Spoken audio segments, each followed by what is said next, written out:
this place. We honor your presence and bow before your majesty. Our Father, we thank you. You have been with us. You have done this for us. And Father God, we call you Ebenezer because what you have done, what you are doing, and what you are about to do is going to bring revelation. We call you Ebenezer because you are a good God. Jesus said, with man, all this is impossible, but with God, all things are possible. What men looked and said it was impossible, in their eyes, in their estimation, you have made it possible. Weapons were fashioned against DCP, its leader, but Father God, you destroyed all of them. Scorching tongues raised against Kenyans, but Father, again, you silenced them. In all this, we call you, you have called us more than conquerors. And that's why we are standing here, Jehovah God, to thank you. You have made His Excellency Geoffrey Rigathi Gachagua a divine instrument to refine, to redefine, and to restore the dignity of all Kenyans by listening to the voice of the people, which is the voice of God. Thank you for establishment. Thank you for the enlargement of DCP. May the address glorify your holy name.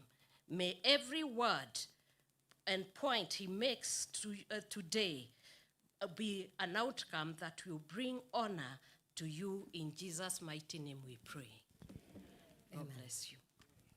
Thank you, Your Excellency. Your Excellencies, ladies and gentlemen, may we please kindly take our seats. Your Excellency, the Second Deputy President of the Republic of Kenya, Her Excellency, Dr. Reverend Dorcas Rigathi, our Secretary General, all members of Parliament present from the Senate as well as the National Assembly on this most important and auspicious moment as the country reflects on what has been, may I kindly request the Citizen for the Democracy Citizens Party, DCP, Secretary General, Honorable John Methu, Senator Nyandarua, to please proceed to the podium to guide us through.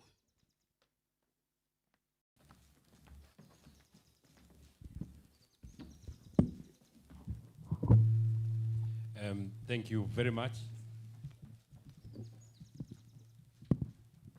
Thank you very much.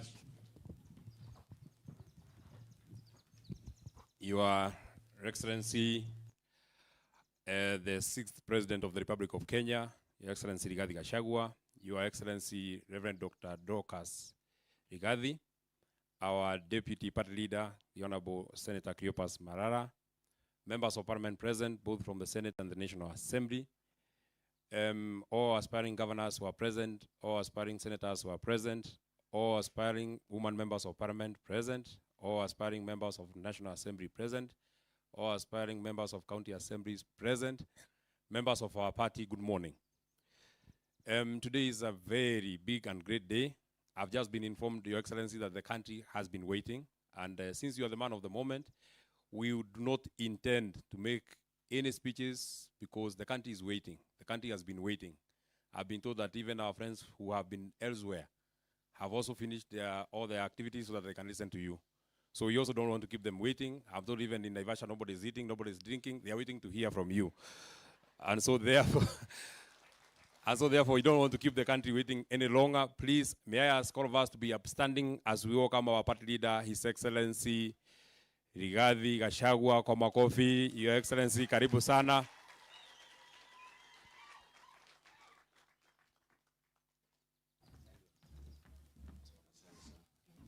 Thank you. Please be seated. Thank you very much. Today is a day 4 years ago, on 9th of August 2022, Kenyans went to the polls and elected William Ruto and I to lead this country. And at the request of the people of Kenya, they have asked me to give an accountability statement and performance of audit of William Ruto 4 years into the presidency, and that is what I intend to do. There has been attempts by the National Intelligence Service, by William Ruto's handlers, to get to know the contents of my address before I do it, and they have been unsuccessful. And I did the statement myself, and Mama Boys typed it for me. So, William Ruto and your people, unless you can get through to Mama Boys, you cannot get to know the content of what I need to say. But what I'll say is informed by input from leaders, from the people of Kenya, and you'll hear it for the first time. Fellow Kenyans, 4 years ago, the people of Kenya made a defining choice. On 9th August 2022, millions of Kenyans voted for a new administration on the strength of a bold vision known as a plan, formally presented as a bottom-up economic transformation agenda, better, for 2022 to 2027. In the spirit of Article 1 of the Constitution of Kenya, the plan was a product of 47 economic charters, input from religious forums, professional associations, and other stakeholders. The plan embodied the covenant between Kenya Kwanza and the people of Kenya collectively. It was a vision that promised to transform our economy, uplift ordinary Kenyans, and restore hope to our nation. 4 years later, today, Mr. William Ruto has betrayed the trust bestowed on him by the people of Kenya, betrayed the fruits at the foundation of our nation that have been built by previous administrations under the various development blueprints such as Vision 2030. He has eroded the democratic gains of multipartyism and swallowed political parties and the then opposition. As he once wondered as deputy president, who is government and who is opposition? He then said it was a mongrel of a government. Today, we have a mongrel of a government. Today, as I issue an accountability statement and performance audit of Mr. William Ruto's administration in the last 4 years, it is not about personalities. It is about evaluating promises with performance, commitments with delivery, and expectations with outcomes. Patriotic Kenyans, our Constitution recognizes the presidency as an embodiment of national unity, deriving its authority and legitimacy directly from the sovereign power of the people. For this reason, the performance of any administration must always be assessed with honesty, fairness, and fidelity to the facts. Mr. William Ruto premised his manifesto with these words, and I quote, "On August 9, 2022, you'll be called to choose between two roads. One leads to constitutional democracy, institutionalized politics, and opening the doors of opportunity to the many. The other takes us back to the imperial presidency, deeper into personalization of power, and to the inevitable and practicable end of economic apartheid that we see so often around the world.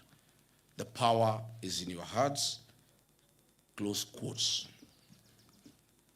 When he was presenting this choice, little did we know that he was presenting the latter. Today, we have an imperial presidency, economic apartheid, and power under a ruthless dictator. Fellow Kenyans, Mr. William Ruto committed himself to building a secure, just, and democratic Kenya founded on the Constitution and the rule of law. He promised to professionalize the National Police Service, safeguard human rights, protect every Kenyan regardless of political affiliation, strengthen the administration of justice, and ensure the security agencies remained accountable to the Constitution. He further pledged to guarantee every Kenyan the freedoms enshrined in Chapter 4 of the Constitution of Kenya. On this commitment, Mr. William Ruto has done a complete 360-degree about turn on his covenant, and I'll proceed to summarize a schedule of injustices against Kenyans and foreigners. The Republic of Kenya is in a state of lawlessness and anarchy. In 4 years, William Ruto has achieved the unimaginable. There is total breakdown of law and order. Goons have taken over the legal mandate and the role of the National Police Service.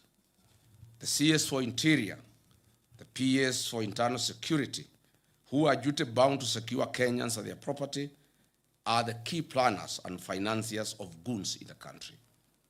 The rule of law has been suspended in the country. The DCI Director, Mohammed Amin, has been deployed by William Ruto to provide cover-up of extrajudicial killings and abductions in the country. I've just been told that the 2 police officers who were mentioned in the death of Dr. Victoria Mutiso, they were arrested and released on orders of Kipchumba Murkomen. They were never taken to any police station.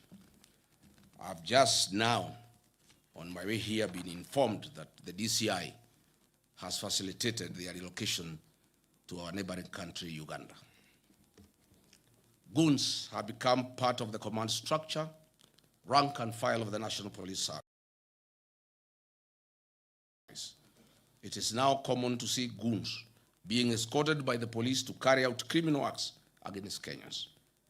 This was evident in the PCA Mweki attack, Kariobangi PCA attack, and ACK Witima Church attack. In fact, Mr. William Ruto carries out his development tours in Nairobi, accompanied by goons. Case in point, it has been witnessed repeatedly. The plan promised that no Kenyan will be evicted without following the due process of law and, where applicable, compensation. Unfortunately, over the last 4 years, Kenyans have not been spared the wrath of Mr. William Ruto's brutal regime and have been violently evicted from their homes and business premises. Mr. William Ruto has established an assassination network in Kenya to deal with political dissent and to assist Kenyans having an issue with one another to eliminate those they don't agree with. For example, in the 2024, during the Gen Z and Saba Saba protests, the government told us that guns were stolen from Kikuyu police station. The truth of the matter is that no guns were stolen. They never left the police station. Those guns were removed from the police records to be available to goons and rogue police officers to carry out illegal attacks and assassination of Kenyans. Look at the classic example of Dr. Victoria Mutiso, who was assassinated on 19th July 2026, and lawyer Matthew Chalo Bob on 9th September 2025 by senior police officers in a feud related to personal property. This heinous murder was planned and executed by police officers from Kikuyu police station. This police station, as I've said, is a crime scene and an assassination empire. This is a situation in 4 years William Ruto has achieved to put up an assassination team available for hire by Kenyans who may want to eliminate other Kenyans. Rachel Wandeto was doused with petrol on the allegation of having a tattoo on her breast. CS Kipchumba Murkomen IG Douglas Kaja visited her in hospital. William Ruto vowed that the killers would be arrested. They said her death was motivated by certain political leaders. The scheme was planned and orchestrated by CS Murkomen and a nominated senator. despite William Ruto having instructed that the killers be arrested. 3 months down the line, nobody has been arrested. Nobody will be arrested because she was killed by the police. The Reverend Dumia Kariuki of PCA Nakuru, a vocal church leader, was killed by Nairobi Sierra, a squad formed by Kipchumba Murkomen to intimidate the PCA church to agree to sell their properties in Mombasa, Nairobi, Kajiado to William Ruto. The US State Department, Bureau of Democracy, Human Rights and Labor, the Kenya National Commission of Human Rights, and the Independent Medical Legal Unit have documented over 700 cumulative cases of extrajudicial killings and forced disappearances across Kenya since late 2022 when William Ruto came to power. And with, of course, notable surge tied to the 2024 Gen Z protests, where 60 young boys and girls were killed.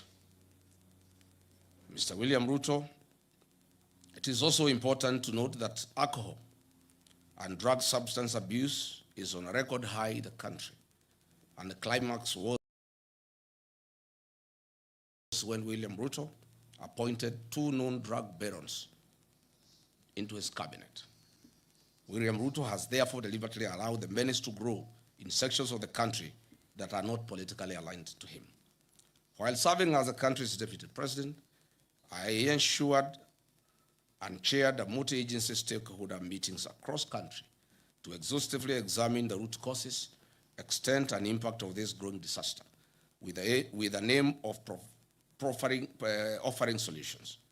The initiatives were aimed at informing major government policy, measures, and prescribing interventions and actions to address alcohol and drug demand reduction, supply suppression, and harm reduction. Under my leadership then, I strengthened the intergovernment collaboration and coordination in fighting alcohol, drugs, and substance abuse. I proposed several amendments of national and legal and county legal provisions on alcohol and drug control, coordinated and multidisciplinary licensing regime of alcoholic outlets where all stakeholders were involved, and proposed the establishment of county treatment and rehabilitation centers. I held high-level engagement sessions with the judiciary to fast-track alcohol, drug, substance abuse matters before then. William Ruto's 4 years have achieved unwarranted, excessive availability of drugs to our young people, killing them and leaving others as zombies. I'm confident that on August 10, 2027, we will revisit this program and eradicate this vice in totality. The following are some of Kenyans who have been abducted and disappeared recently. Mark Million Carey, he was abducted in Nairobi.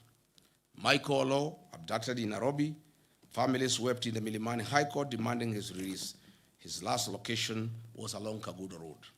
Evans Omondi, abducted alongside Olo and Carey. Abdulaziz Duba Molu, alias Zizo, abducted in Kiamaiko on June 23, 2026 by armed individuals in civilian clothing and police uniforms. Davis Lichuma, a rights activist seized by the masked operatives outside Parliament, later traced to a hospital heavily battered. Omwancha Clifford Evans, listed among the recent abductees by local human rights groups. Manyura Morisori Douglas, still missing following a wave of clandestine security enforcement operations. Jimmy Mtava Mwanzi, abducted in Mlolongo, not seen to date. He was abducted at the instructions of DIG Langat.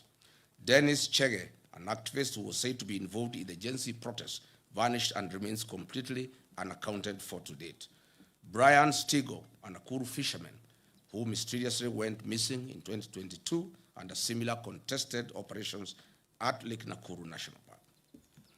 The plan promised Kenyans that the National Coroner Service Act of 2017 will be amended to establish the Coroner General's Office. The objective and aim of this amendment was to remove the burden of investigating suspicious and police action deaths from regular police channels and DCI. Further, the amendment of the Act was aimed at removing potential conflict of interest and ensuring absolute transparency in handling unexplained deaths, enforced disappearances, or fatalities resulting from the law enforcement operations. 4 years later, this promise has not been fulfilled. National Coroner Service Amendment Bill 2026 was officially published in the Kenya Gazette on April 16, 2026, and received by the Directorate of Legal Services in July 2026. It is currently at the introduction and pre-reading stage in the National Assembly, awaiting formal first reading and committal to the relevant departmental committee. Mr. William Ruto has also facilitated acts of transnational repression against foreigners in Kenya. More specifically, on July 24, 2024, 36 Ugandans, members of a Ugandan opposition political party, as part of a joint Kenya-Ugandan security agency operation, and were forcibly returned to Uganda. On October 18, 2024, 7 Turkish asylum seekers were abducted in Nairobi by masked men. Kenya later confirmed it forcibly deported 4 of them to Turkey in a joint security operation, citing bilateral ties, drawing severe condemnation from the Office of the United Nations High Commissioner for Refugees and Human Rights. On November 16, 2024, Kizza Besigye, leader of another Ugandan opposition party, was kidnapped by Ugandan agents while visiting Nairobi. Kenya government officials claimed they were unaware of the abduction, but the Ugandan authorities maintained it was a coordinated action between the two governments. Tanzania journalist and human rights activist Maria Sarangi was on Sunday, 12 January 2025, almost abducted here in Nairobi. Prominent Zimbabwean constitutional lawyer and human rights defender Brian Kagoro was detained and deported from Kenya on February 22, 2026. Intercepted by immigration and national intelligence officers at Jomo Kenyatta International Airport in Nairobi, he was held for over 10 hours and subsequently put on a flight back to Johannesburg, South Africa. In March 2026, 2 officials from the China Civil Engineering Construction Corporation were deported from Kenya amid a high-stakes dispute that arose in Kenya shillings 30 billion Kenya Railway city tender. Upon seeking a statutory review of the procurement process, William Ruto and Kipchumba Murkomen deported the complainants' local agents, clearing the way for their preferred entity, China Road and Bridge Corporation, CRBC, a company that has bagged procurement tenders worth 1.2 Kenya trillion since 2022 when William Ruto came to power. China Road and Bridge Corporation is the international conduit for corrupt proceeds in Kenya under the personal and direct supervision of William Ruto. I must say Kenyans are not safe, our children are not safe, investors are not safe, tourists are not safe, no foreigner is safe. And I must say, foreigners, investors, tourists, your own security starts with you. I ask the members of our development partners and foreign embassies accredited to Kenya to ensure that their staff and citizens are safe within the boundaries of Kenya. On protecting the liberties enshrined in our Constitution, William Ruto has breached the freedom of expression in Article 33 and the freedom of media in Article 34, Constitution of Kenya 2010. On 26 June 2026, 4 police officers from the dreaded Killer Squad, armed with AK-47 assault rifles, attempted to abduct the Standard Group Nakuru-based associate editor, Mr. Alex Kiprotich. This attack is a defiance to truth and total on the freedom of media, as stipulated in Article 34 and 35 of our Constitution. In the last 4 years, several media houses, including the Nation Media Group, the Standard Media Group, MediaMax Network, and several journalists were subjected to online campaign and disinformation campaign by the government of William Ruto. Reports show that 24 cases of violence towards journalists were recorded during the 2024 Gen Z protests. The Kenya Kwanza Covenant pledged to root out corruption, guarantee financial autonomy for key oversight bodies, and enforce Chapter 6 of the Constitution of Kenya on leadership and integrity.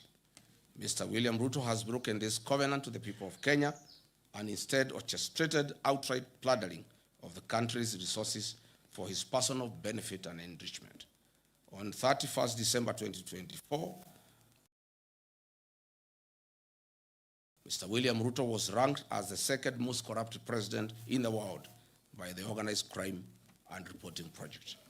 Transparency International Corruption Perceptions Index ranked Kenya number 130 out of 108 countries globally, with a score of 30 out of 100, reflecting persistent stagnation and public mistrust.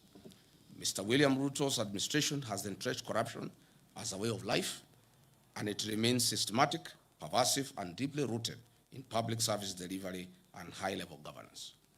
Mr. William Ruto's Western Hotel has been the leading recipient of government hospitality and catering tenders, securing 37 public contracts valued at hundreds of millions for the period ending June 2026. Contracts have come from state corporations, state departments, and county assemblies. It is clear that William Ruto is in competition with local entrepreneurs, where he flexes his executive powers and gives priority registration that enriches himself and his cronies at the expense of other hardworking Kenyans. I want to bring to the attention of the people of Kenya some of the biggest scandals that we have witnessed in the last 4 years. In the current financial year, State House budget has grown from Kenya shillings 8 billion to 18 billion Kenya shillings, an increment of over 10 billion Kenya shillings. These are the funds that are used to bribe the people of Kenya. And lately, sheikhs, private security officers, village elders, teachers, chiefs, etc. Under the e-Citizen, a special audit report by the Office of the Auditor General exposed major financial and governance weaknesses, noting that over Kenya shillings 11 billion in collections lacking clear documentation or routed through non-designated accounts alongside irregular payments to private entities. The functionless chief system was procured at a cost of 104 billion Kenya shillings, and an independent assessment of this system shows that it is worth 800 million, leaving theft and plunder of public resources of 103 billion Kenya shillings.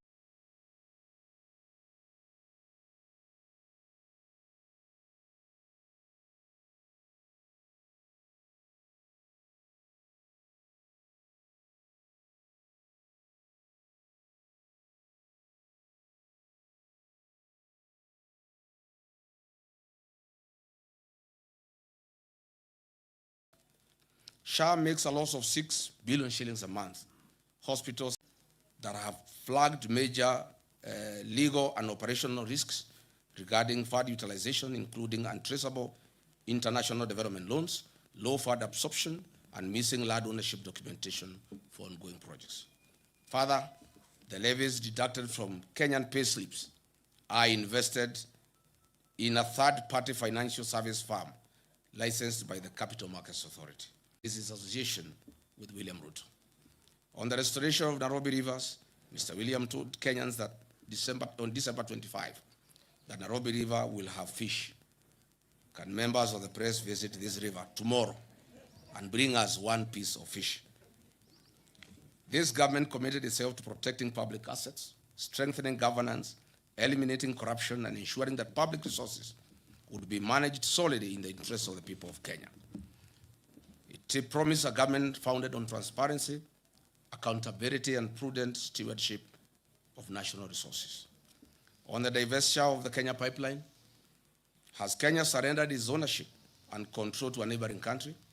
What was the rationale of forcing Kenyan state corporations to invest public funds in a public entity? Who is the mysterious lead transaction advisor, stroke investment banker that was the face of the IPO? How did he acquire his Kenyan citizenship, and whose interest does he represent? Mr. William Ruto and Senator Aaron Cheriot must come clear on their relationship with this mysterious dual citizen investment bank. On the sale of government's equity stake in Safaricom to Vodacom at 204 billion Kenya shillings, it was a ripoff. Each share was grossly undervalued at 34 Kenya shillings. Why didn't William Ruto allow the use of an open price discovery or even better, allow a regulated cooperative and sacco fraternity with over 1 trillion in deposits at the end of December 2025 buy out this stake? Aren't the cooperative society members hardworking, deserving Kenyans? What happened to Buy Kenya, Build Kenya?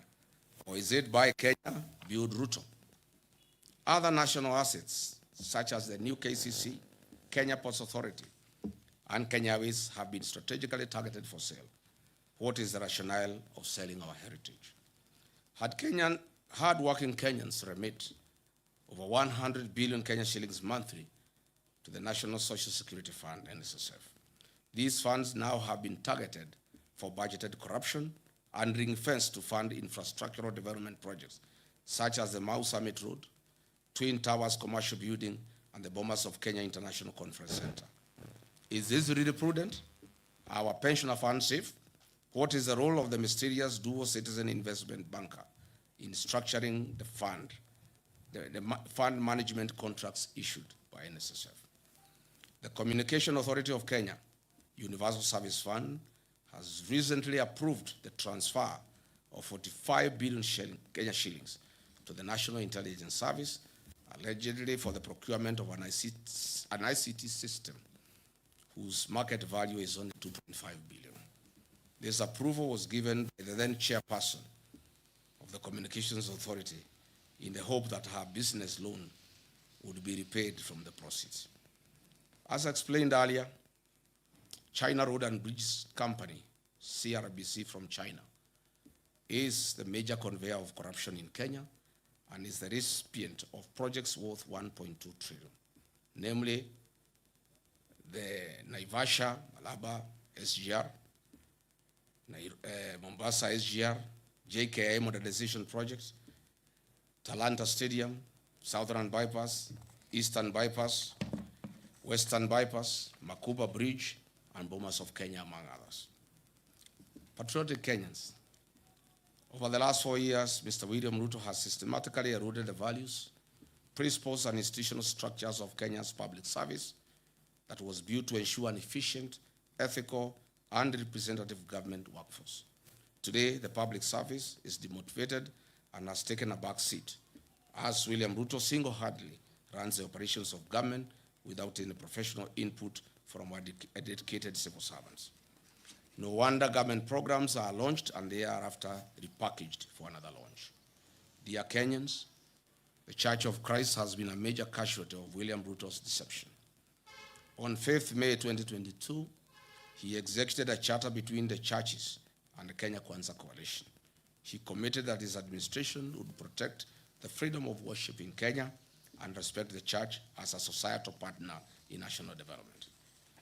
Fast forward to 2026, he has introduced punitive legislation through the Religious Organization Bill 2024, aimed at controlling the activities of the church. He has also increased fees required to carry out official activities. Who can forget the 2026 brutal murder of Reverend Julius Dumia of Nakuru PCA? Who will ever forget the attacks on Wetima ACK Church? Who will ever forget the attack of All Saints Cathedral? On 4th October,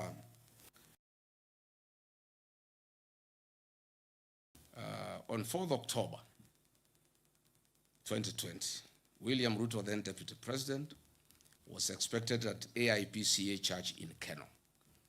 Police officers tear-gassed the church. At the time, William Ruto said, the Jubilee administration is a product of kneeling and prayer before many altars in Kenya. It cannot be the same administration is now going to tear gas the church and disgrace our altars in Kenya. William Ruto then said, today, as president, the church is a serious attack, live fire, torching of vehicles, and a clear intention to kill an altar. He has completely betrayed the Church of Christ. This cannot be forgotten. Mr. William Ruto has completely betrayed the Church of Christ. That prayed him into government. The economic burden on ordinary Kenyan worker has also increased. The Federation of Kenyan Employers has also reported that in 4 years, a number of local and international companies either closed operations or exited the Kenyan market.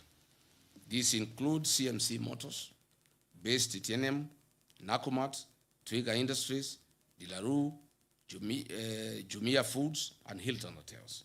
Today, households continue to experience severe financial squeeze due to cumulative tax charges, high utility costs, transport costs, and a stagnant job market that has limited formal opportunities.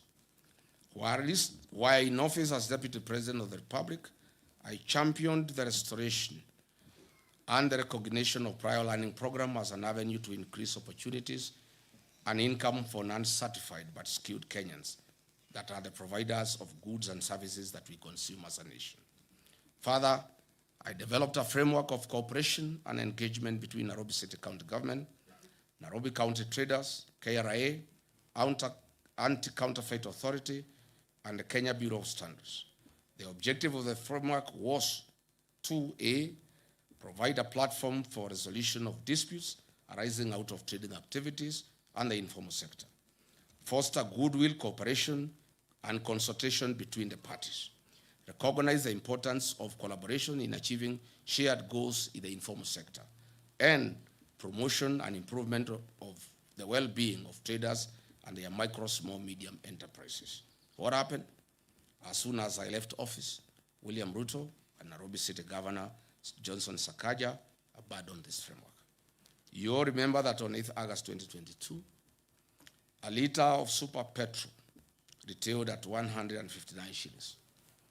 A liter of diesel retailed at Kenya shillings 140.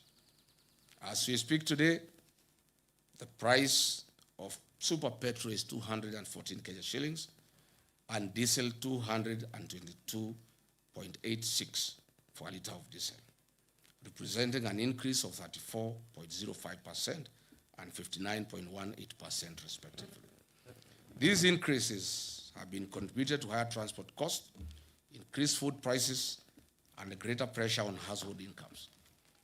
Kenyans will recall that on April 2026, I exposed the opaque nature of the government-to-government framework and detailed its contribution to an increased landed cost of fuel products.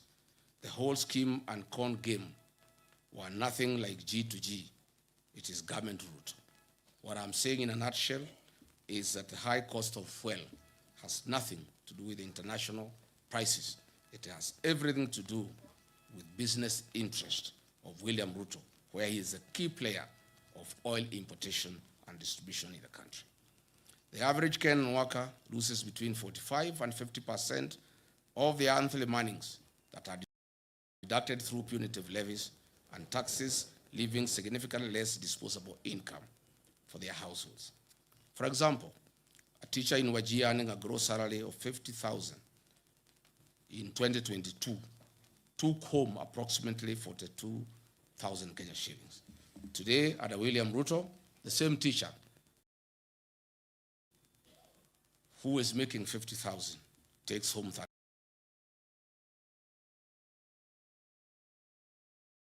38,000, while facing substantially higher food, fuel, transport costs, reduced school capitation, and increased challenges in accessing healthcare.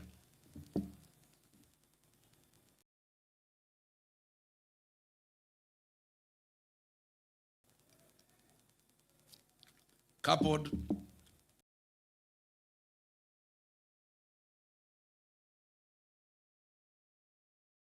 with the rising cost of petroleum products to improve the lives of Kenyans. As the party leader of DCP, I once again called on this government to cushion the payslip by suspending the affordable housing levy and reducing the payee tax burdens. This, together with the review of petroleum price framework, taxes charged will give Kenyans an increased net income. A punitive and unpredictable taxation regime is one of the principal causes of the high cost of living. William Ruto should lead from the front and actualize his promise made in the wake of the 2024 Gen Z protest to reduce government recurrent expenditure. State House does not need 18 billion Kenya shillings for 12 months. These funds could be used to subsidize rising fuel and food costs for the benefit of Kenyans. Or better still, these funds can be used to ensure farmers in arid and semi-arid lands have access to clean water for domestic purposes, farming, and for their livestock. Patriotic Kenyans, Mr. William Ruto promised to build a disciplined, transparent, and accountable government founded on prudent public finance management, constitutionalism, and the rule of law. He pledged to reduce the cost of government, manage public debt responsibly, eliminate corruption, strengthen institutions, and uphold the Constitution while protecting the rights and freedoms of every Kenyan. 4 years down the line, the government introduced new tax measures, expanded statutory deductions, implemented changes to public finance management, and undertook toxic borrowing to finance government programs. It also introduced reforms affecting public institutions and the administration of government. Instead of easing the financial burden of citizens, the tax burden has increased significantly. Households have experienced reduced disposable income while facing higher prices for food, fuel, electricity, and other basic commodities. On the debt management, why is this regime in open violation of Article 211 of the Constitution of Kenya 2010 and Section 15, 2C of the Public Finance Management Act 2012 that strictly prohibits the financing of recurrent expenditure using debt. Looking back, we know that the Grand Coalition government borrowed an average of 200 billion shillings annually. The Jubilee government of Uhuru Kenyatta borrowed an average of 700 billion shillings annually. This regime of William Ruto borrows an average of 1.4 trillion annually with no corresponding development. Since August 2022, Kenya's debt growth has entered a dangerous pattern of continuous triple-digit or near triple-digit expansions. As we speak today, every citizen of Kenya and every child born as of this morning has a debt of Kenya shillings 221,000. This country has a debt of 13.02 trillion, up from Kenya shillings 8.6 trillion in August 2022 when William took over. Mr. William Ruto has borrowed in excess of 5 billion in excess of 5 trillion over the last 4 years. This regime on a borrowing spree borrows an average of 3.5 billion Kenya shillings daily and steals 3 billion shillings daily. Why borrow to steal? On average, this government steals from the people of Kenya 125 million shillings every hour. Calculated, this government is stealing every minute 2 million shillings from the people of Kenya. Dear Kenyans, the National Treasury has delayed disbursing the equitable share of revenue to counties. These cash flow delays have routinely stalled county operations, delayed staff salaries, and inflated pending bills to over 156 billion, despite legal mandates requiring timely monthly transfers. Misplaced priorities such as funding State House budget by 10 billion, building state lodges and airstrips has caused cash flow constraints. The strengthening, devolution, and improving the timely disbursement of funds was at the core of the Kenya Kwanza Covenant with the people of Kenya. Once again, this promise has been broken. Patriotic Kenyans, ladies and gentlemen, measured against the promise to lower the cost of living, improve access to affordable credit, and strengthen small businesses, the evidence presented suggests that many Kenyans have yet to experience the relief that was promised. Mr. William Ruto made an ambitious commitment to the people of Kenya. The promise was to place young people at the center of Kenya's economic transformation and restore hope to millions of young people seeking meaningful work. The population of Kenya is 75% youthful. The African Union has long urged African countries to harness this demographic dividend by investing in young people.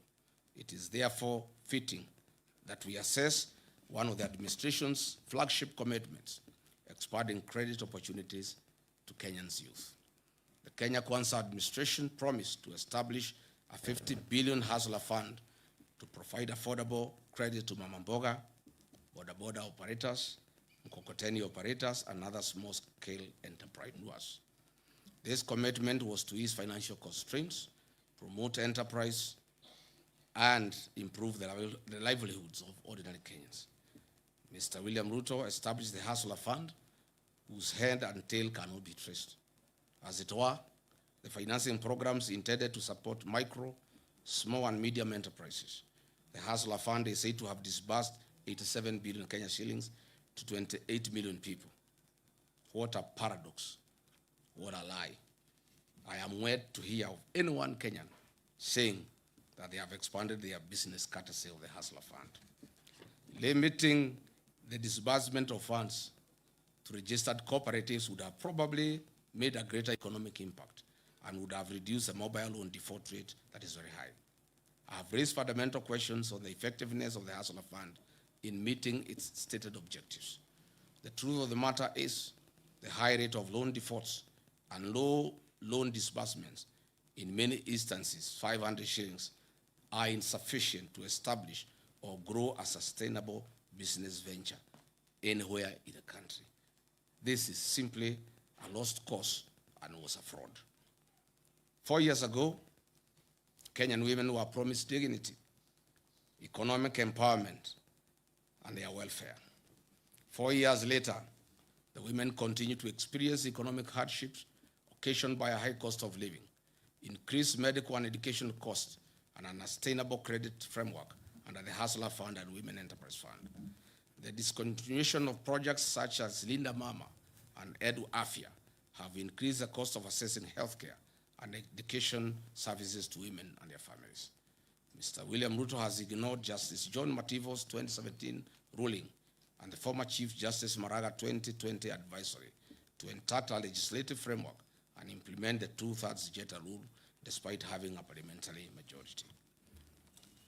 Patriotic Kenyans, the Kenya Kwanza commitment was to turn the housing challenge into an economic opportunity. They promised to build 250,000 houses every year. This was a promise.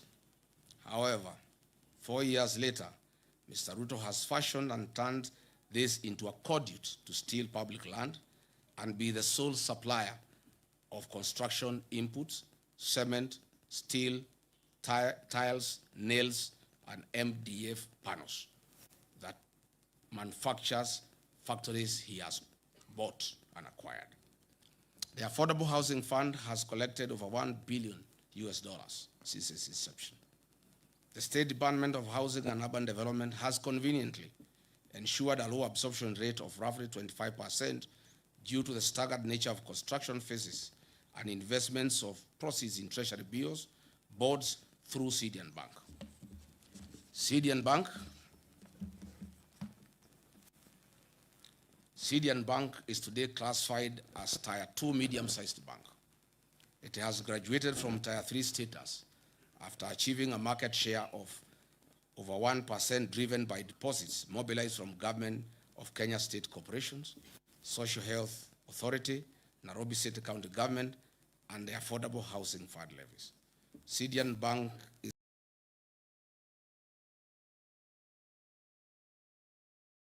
worth 95 billion in asset value, Kenya shillings 74 billion in customer deposit, and a reported 1.7 billion net profit in the year ending 2025. Compare this sudden change in fortunes with the 2022 financial year results.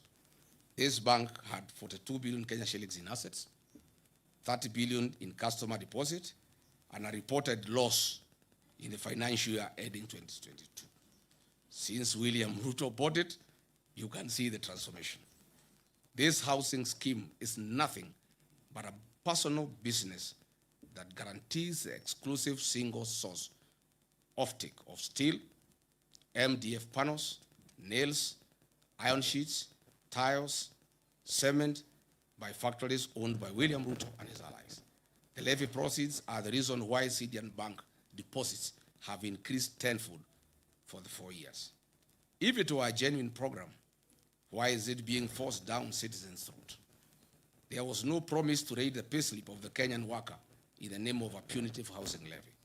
Private businesses must be left to do their work as the government does its work.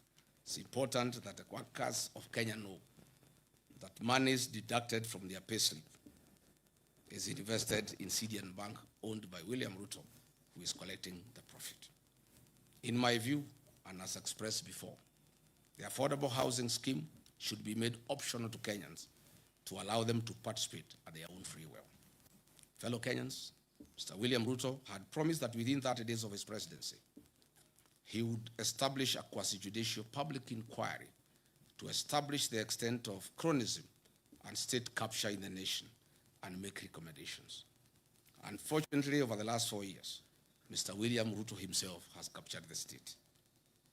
He has focused on centralizing control of independent constitutional commissions, state entities, public sector procurement, and unwarranted sale of strategic national assets. All these measures are aimed at achieving the sole objective of enriching William Ruto at the expense of 55 million Kenyans. It should be noted that William Ruto has achieved the milestone of being certified as a US dollars billionaire in a record 4-year courtesy of looting Kenyan public coffers. Mr. William Ruto's 4 years in office has accomplished a mission of driving Kenyan entrepreneurs out of business. Contractors are out of business. Traders are out of business. William Ruto has captured all businesses and he is in competition with the Kenyans that he leads. He has used his office to flex muscles on traders. Where he has not pushed, his cordial CRBC has come in. Mr. William Ruto has investments in virtually every sector of Kenya's economy, namely banking and finance through CDN Bank, investment banking through Rock Investment Bank, a CMA license issued in 2026, and is the fund manager of NSSF and PSSF pension funds, insurance through Amaco, capital markets through ZD platform, hospitality through Weston Hotel and Leeds Caraton in Emara, cement through the various companies that he bought, including Baburi and East African Portland Cement, betting through SportsPesa, Sportbet and Betika, aviation through Kwale Island Development, healthcare through Nairobi West Hospital, telecommunication through East African Device Assembly Limited, oil and energy through Gulf Energy and oil marketing companies, energy gas through Taifa Gas, construction, farming, currency security, he has recently bought Daru, transport, he has even gone into the matatu business. He now has over 100 matatus in Nairobi, agriculture, poultry, minerals, gold prospecting in Aboseli, Logorian, Transmara, DRC, including in Darfur. Literally, all business people in Kenya have been driven out of business by William Ruto. The Parliament of Kenya has failed in its legislative oversight and representative role. Its members, except the few who hang around with me, are on record boasting how they are paid for everything that they pass in Parliament. I must remind all parliamentarians that they are accomplices to criminal acts. Under the archaic leadership of the UDA with wing Moses Wetangula, the National Assembly is one of the major causes of the suffering of Kenyans by passing bad laws like the Finance Bill 2024, whose provisions were later sneaked through amendments and omnibus legislation. Mr. William Ruto's attempt over the last 4 years to undermine the office of the Auditor General has been frantic and uncalled for. He now wants the Auditor General arrested for resisting theft of public funds. The people of Kenya will not allow it. Mr. William Ruto has made IPOA non-functional. In the last 4 years, an attempt was made through a Gazette notice to put it under the Ministry of Interior so that they can cover all the crimes against Kenyans and the police. Fortunately, our court stopped this covert mission. Historically, IBC has been an institution under low public trust. It is in the public domain that IBC, as currently constituted, enjoys low public trust among Kenyans. The threat by the chairman Ethocon to suspend or allow by elections if there is violence is a clear indication that he is under manipulation by William Ruto. The Central Bank of Kenya is one of the most critical government institutions we have. However, through the National Assembly, the CBK Act was amended recently to allow the purchase of gold and other precious metals. This is gold bag season 2 loading. Kenyans should be alarmed that CBK has not received currency supplies from Germany for 4 months after it became apparent that the government wanted money diverted to Mombasa and the German suppliers were reluctant. We have also noted the recent changes in the ownership of Dilaru, Kenya, and Kenyans are keenly watching the space to establish whether they want to print currency for bribing voters in the forthcoming general election. Allow me to give 2 practical examples of how William Ruto has captured institutions. I'll use APOA and KWS as examples. At IPOA, we have over 1,000 cases of police excesses that have been reported over the last 4 years by the people of Kenya. Only about 10 cases have found their way to court. Mr. William Ruto has deliberately slowed down the activities of IPOA. Some few days ago, the Amboseli National Ecosystem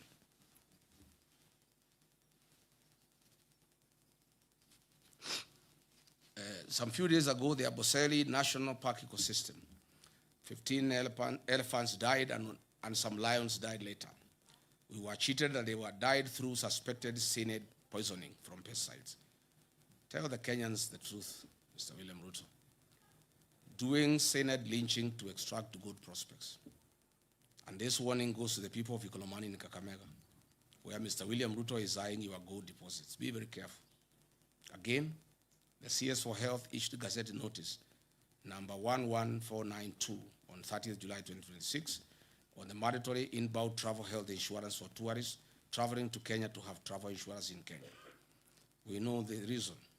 This is because goons are after tourists in the country, and now they want to force an insurance policy down their throats. To demonstrate what professionals in this government feel and go through, allow me to quote Professor Njogona Ndungu, the former National Treasury Cabinet Secretary, during a development forum in Sweden. And I quote, "The capacity to do the right things exists, but is overshadowed by institutional failure, where someone seeks to overrun institutions.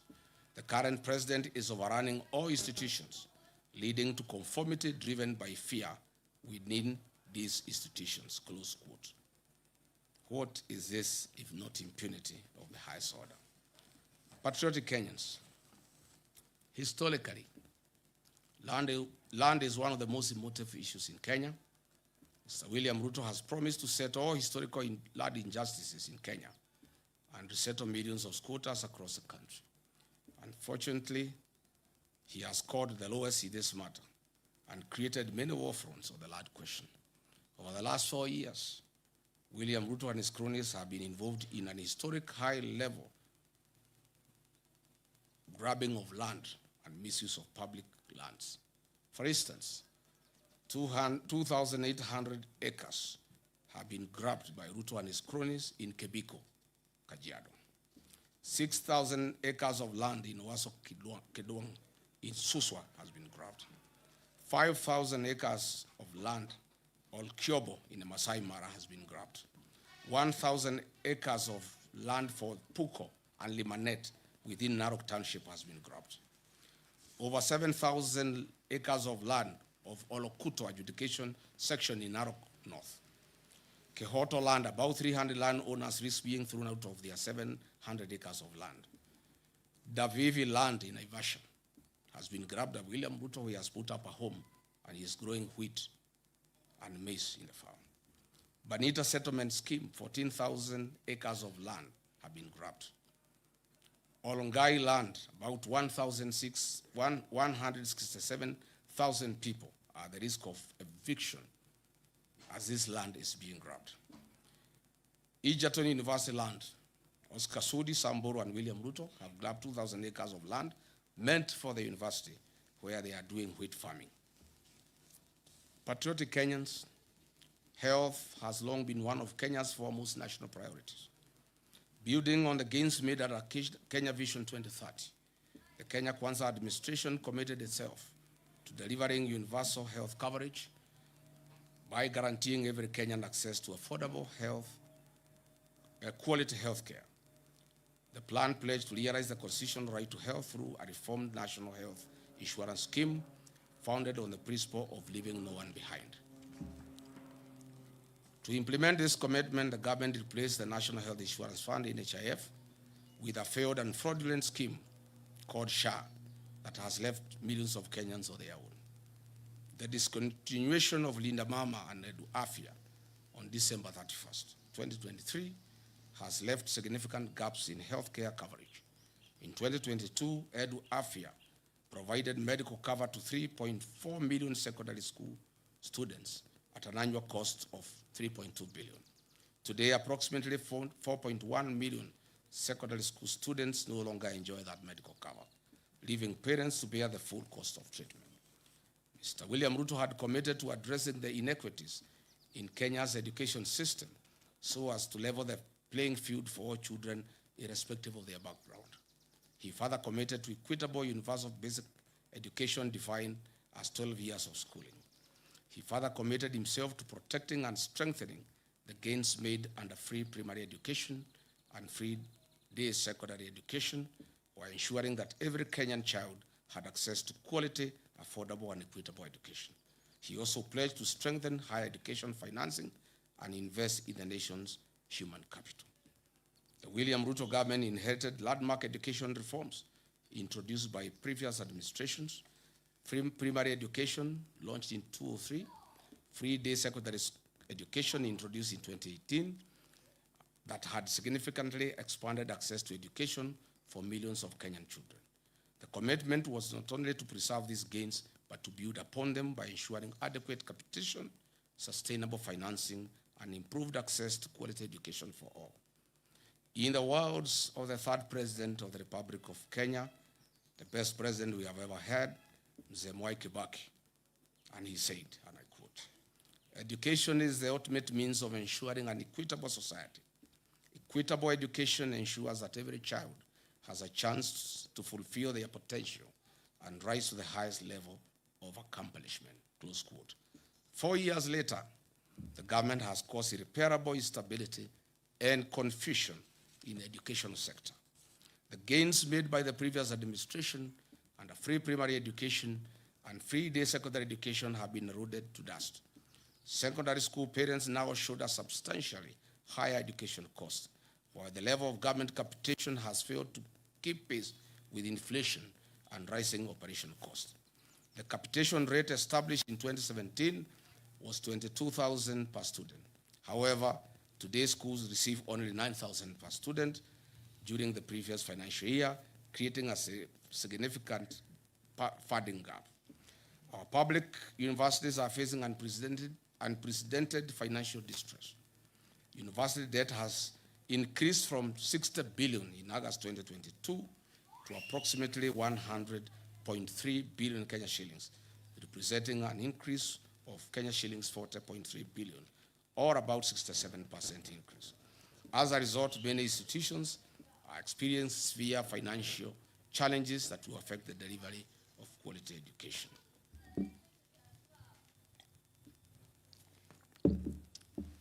Further, we have had 2 university financing models in 2 years. Measured against the commitment to strengthen education, protect free basic education, and improve access to higher education, the evidence presented suggests that the sector has experienced significant setbacks, placing greater financial pressure on families and creating uncertainty for learners and institutions alike. Ladies and gentlemen, Mr. William Ruto pledged to invest 250 billion Kenya shillings into the agricultural sector to shift the country from food security to surplus production. Recognizing its strategic importance, he pledged to transform the agricultural sector by increasing productivity, improving farmer incomes, and revitalizing key value chains. The administration committed itself to revamping underperforming export crops, expanding emerging high-value crops, strengthening the tea value chain, supporting food security, and promoting agro-processing as a driver of economic growth. Despite the commitments made, our farmers have experienced increased economic hardship.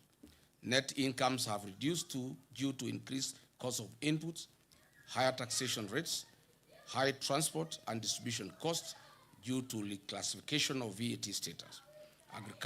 Agriculture continues to receive approximately 2% of the national budget, significantly below the African Union 10% target under the Maputo Declaration. The tea sector has faced considerable challenges over the past 4 years. This is due to the deterioration of Kenya's economic and diplomatic relations with Sudan. Historically, one of the largest buyers at the Mombasa tea auction. Sudan's annual consumption of Kenyan tea declined from approximately 10.7 million kilograms to about 1.7 million kilograms, leaving substantial volumes of tea unsold. But why has this happened? Mr. William Ruto's appetite for business and money has failed Kenya. His close association with the Sudan's RSF warlord, Mr. Hemeti, in illegal trade of gold in exchange for weapons, has reversed the gains we have made. These internationally sanctioned war criminals live in Kenya under state protection and have been issued with diplomatic passports and ID cards by Kipchumba Murkomen. U.S. Senator Jim Risch, chairman of the Senate Foreign Relations Committee, while noting Kenya's NATO ally status, criticized William Ruto during a May 2025 hearing. Senator Risch questioned Kenya's loyalty following its facilitation and hosting of Sudan's paramilitary rapid support forces, RSF. Rice farmers in Ahero, West Kano, Bunyala, Bura, and Moya have also faced significant challenges. Although rice was identified as a strategic import substitution crop, import volumes approaching 1 million metric tons annually have depressed local paddy prices, leaving many farmers with unsold stock. Just recently, on 6 July 2026, William Ruto authorized the gazettement of duty-free importation of 490,000 metric tons of grade 1 milled white rice before 30th November, June 26. It estimates that this represents a missed economic opportunity exceeding 100 billion Kenya shillings if domestic production had been given priority before this duty-free window was open. Even though state sugar mills have been leased to private sector players associated with William Ruto, their principal business model is to import sugar instead of purchasing locally grown sugar from farmers. This has left 320,000 small-scale sugarcane farmers now facing an uncertain future. The targeted turning of 2 million poor farmers from food deficit to surplus producers using input finance and agricultural extension support. To date, show me one farmer in Kenya who can come forward as a testimonial. Instead, this farmer has nothing. In fact, small-scale farmers in Moya and Ahero are currently in court trying to salvage their crop after government gazetted the importation of 490,000 metric tons of rice for importation. Tea farmers are crying. A 0.8% levy has been introduced, and this year's bonus will reduce from 45 Kenya shillings per kilo. Sugarcane farmers in Western Nyanza and Kisii, the government is unable to pay 270 million owed to them. Cane per ton has reduced from 6,500 to 5,000. Dairy farmers who have supplied milk to new KCC have not been paid for 6 months. It is further alarming that the National Agricultural Value Chain Development Program allocation dropped by 54% to 54% from 10.2 billion Kenya shillings in 2025-2026 financial year to 4.7 billion Kenya shillings in 2026-2027 financial year. This is a direct assault on the agricultural value chain in Kenya. As Deputy President, I initiated progressive reforms in the agricultural sector that increase returns for tea, coffee, dairy, and other cash crops. Through my efforts, we negotiated an 8 billion debt waiver for coffee farmers that was suspended as soon as I left office. More can and more will be done once we form government on August 10 next year. Patriotic Kenyans, William Ruto pledged affordable credit and working capital through an accommodative financial ecosystem, removing structural exploitation and removing barriers to unsecured agricultural credit. To date, the Agricultural Finance Corporation is underfunded. It has a demand of 15 billion Kenya shillings per year from farmers, but the promise to fund it by 10 billion Kenya shillings per year was a hoax. Instead, those who borrowed are being auctioned. Dear Kenyans, William Ruto pledged to revive collapsed cooperative factories and processing plants, such as sugar and dairy sectors, and guaranteed minimum returns for farm products. Show me any revived sugar factory. Instead, they have been sold, and they have been bought by Ruto and cronies. Where is the cashew nut factory you promised in the coast? Where is the value addition centers you promised in 47 counties? Where are the county industrial and aggregation parks you promised? Where is the state-of-the-art slaughterhouse you promised at Bachuma for animals in northern Kenya? Where is the nitrogen fertilizer factory you launched in Naivasha? Where is the marble factory you launched in Vihiga? On value chain investments, he designated a specific capital infusion, including 250 billion for tea value chain, and expanded investments in dairy farming and coffee cherry funds. Where are these funds? Nowhere. On blue economy and fisheries, funding for fisheries and the blue economy decreased by 30% from Kenya shillings 11.15 billion to Kenya shillings 7.83 billion. Livestock sector allocations of livestock fell by 14% from Kenya shillings 13.6 billion to 11.6 billion. On eradication of hunger and improved food security, the country was promised prosperity by Ruto. Unfortunately, the number of undernourished people in Kenya increased from 10.1 million in 2004-2006 to 19.7 million in 2023-2025. It is more troubling when you look at the costs of a typical household food basket. A food basket is estimated to have risen from Kenya shillings 15,000 in 2022 to over 19,000 shillings today, an increase of more than 26%. Essential commodities such as electricity, chicken, beef, sugar, kerosene, bread, and milk have all become significantly more expensive here in Kenya over the last 4 years. Patriotic Kenyans, 4 years ago, this government promised the people of Kenya dams and water. 50 mega dams across the country were promised. 200 medium-sized dams across the country were promised. 1,000 small dams were to be constructed across the country. These dams included High Grad Force Dam along the Tana and Mutonga rivers to serve Kitui, Tharaka Nithi, and Embu counties.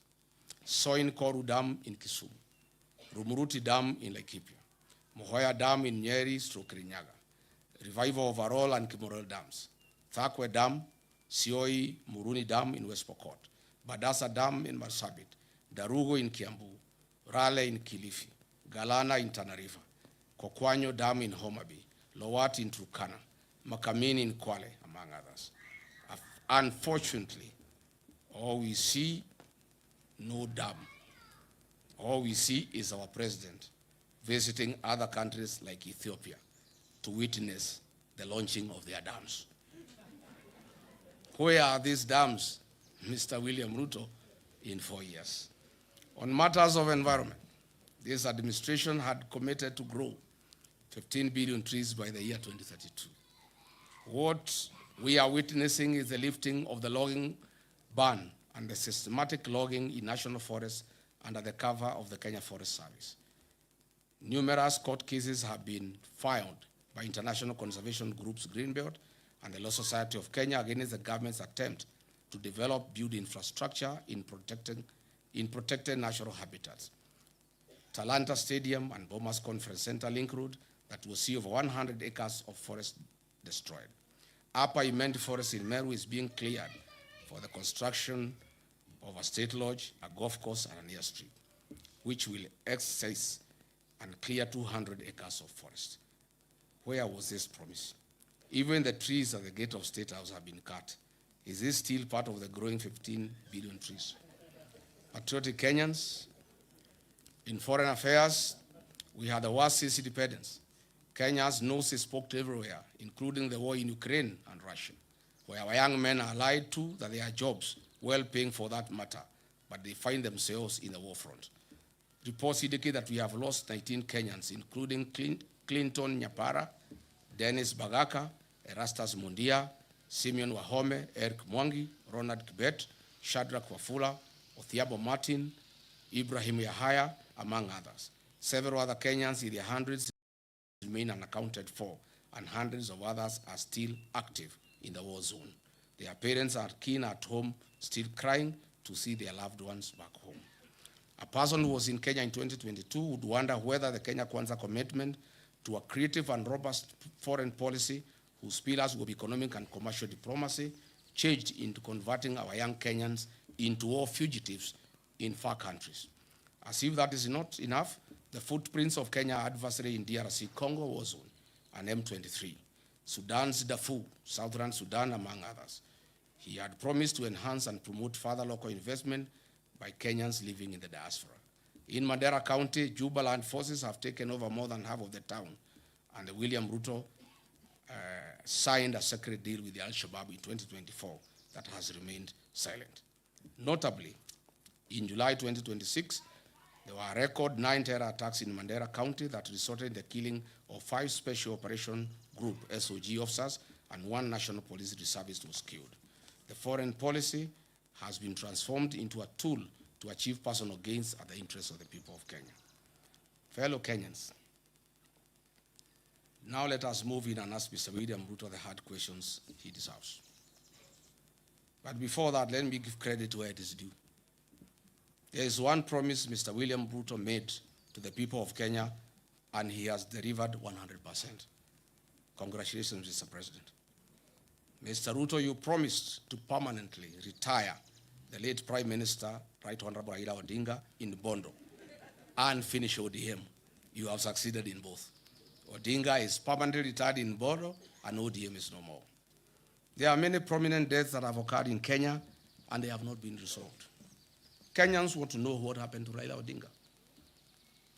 Why were the medical doctors of the late Prime Minister denied access to him at the last hours? Why did he have doctors from Nairobi West Hospital, a hospital closely associated with William Ruto, than his own doctors? Why were the instructions of Raida's doctor ignored that Raida should in trouble? Raila Odinga was a respecter of rural traditions and custom. How could a person known respecter of rural traditions and customs indicate that he should be buried in 72 hours against all known rural traditions and customs? Was William Ruto anywhere an executor of Raila Odinga's will? Why was there no postmortem done on the body of Raila Odinga? Why was he forced to go to India through a private jet? Why did the president force Raila Odinga to go to India? Why was his party ODM taken over before his body arrived in the country, despite the known African customs that you don't inherit a man or a woman for that matter before they are buried? Who are these doctors who accompanied Raila Odinga against the wishes of his personal doctor, Professor David Oluoch-Oluonya? These are hard questions that Kenyans want to know. On the death of Honorable John Ngeno, the late MP, for the first time, Kenyans must know what happened. I have intelligence information as follows. On the fateful day after Ngeno was dropped at Edebes, the helicopter went to fuel in Eldoret. The pilot didn't know the fuel he was about to put in had been transported to the scene from Lodwar. High alert Kenya revenue officials noticed an unusual car that had carried the jet fuel. It was arrested and the driver questioned. The driver refuted to them that he transported the fuel from Lodwar. Immediately, this KRA official and the police Eldoret Airstream were instructed from Nairobi to release the driver if they cared about their lives. Is it this fuel that caused the chopper not to pick up in high altitudes? Is that why the pilot first came down and tried again to pick up? These are fundamental questions. What did Kipchumba Murkomen know about the people who called this KRA officer and the police at Eldoret Airstream officials? Can KEA produce the CCTV footage at the facility on this fateful date? We are still waiting for a report on what killed Johanna Ngeno. We must not forget about our gallant General Francis Ogola, the decorated top gun who had a stellar 40-year career in the military and perished in 2024 in an air crash. Unfortunately, to date, Mr. William Ruto, the Commander-in-Chief, has failed to release the aircraft accident investigation report to the country. Kenyans are demanding for answers. General Ogola was not an ordinary citizen. He died in active duty and service to the nation. Mr. William Ruto, what do you know about General Francis Ogola's death? Are you willing to tell the country why you allowed General Francis Ogola to fly in a Bell Hue helicopter with a questionable mechanical status? The DPP must use his powers and establish an inquest on these unresolved murders over the last 4 years. The people of Kenya have told me to demand on their behalf a public inquest on the death of Raila Odinga and all the high-profile questionable deaths in Kenya that have occurred in the last 4 years of William Ruto's presidency. I therefore call for a public inquest and proper scrutiny of the same. Today, after examining major commitment against this evidence, after examining every major commitment against this evidence, the verdict is unmistakable. The plan has failed. It is hollow and deceptive. In conclusion, when the plan failed,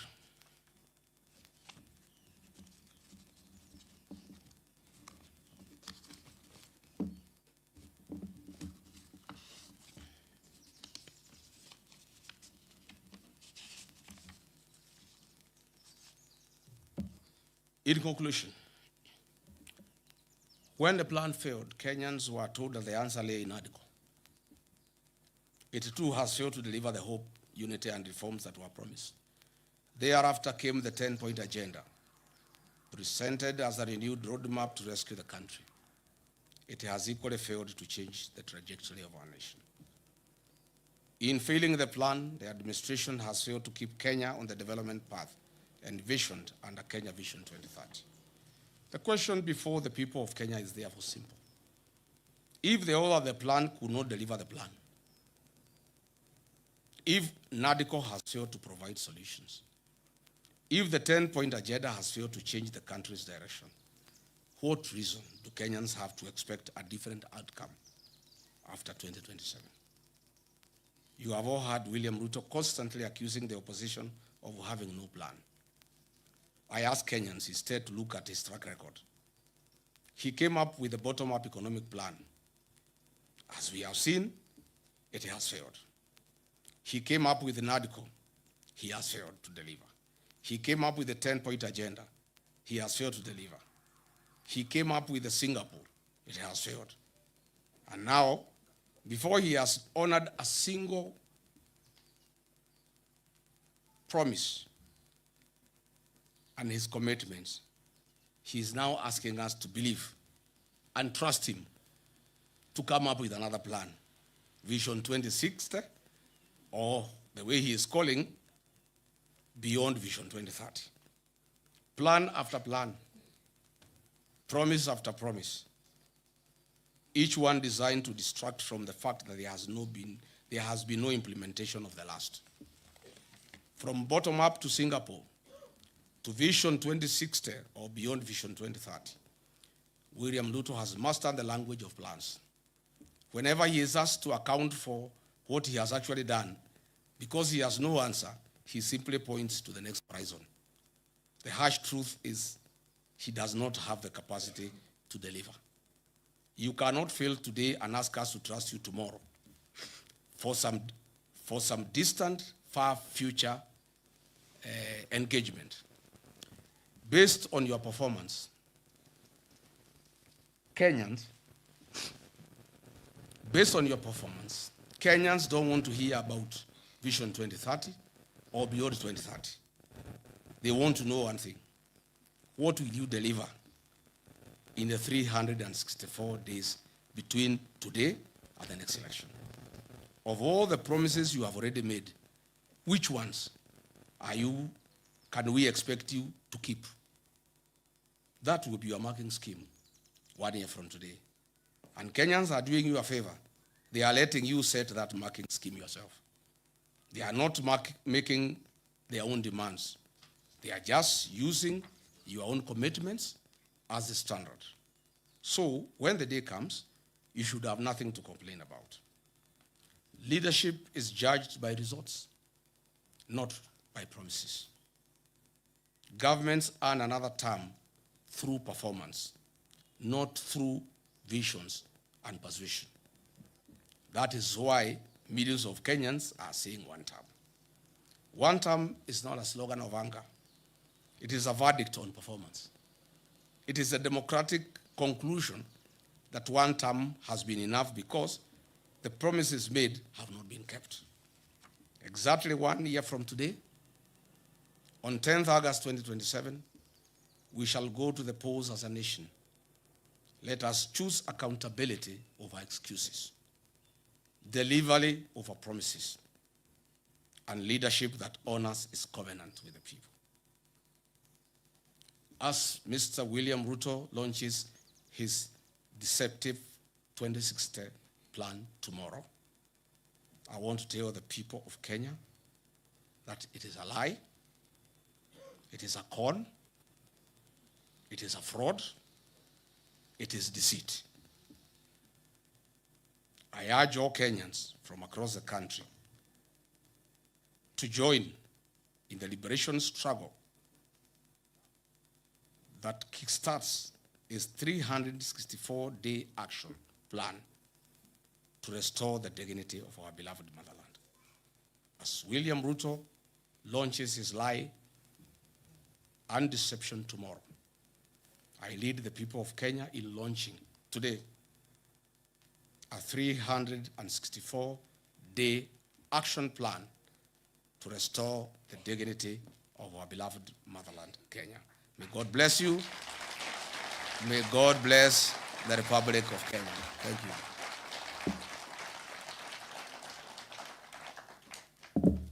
Asanteni sana. Thank you.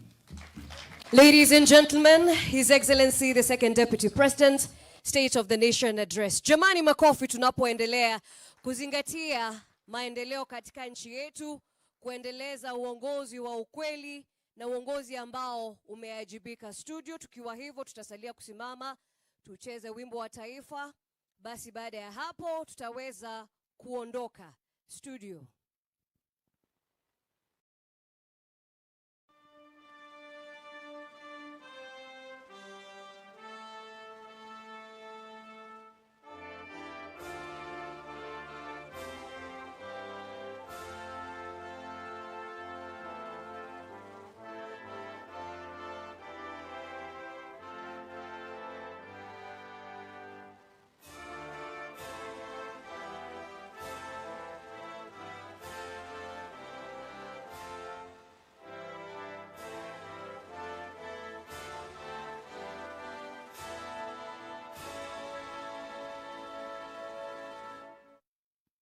Asante, Your Excellency will lead us. Sote tutasalia kusimama, kisha baadaye tunaweza ondoka kwa hiari.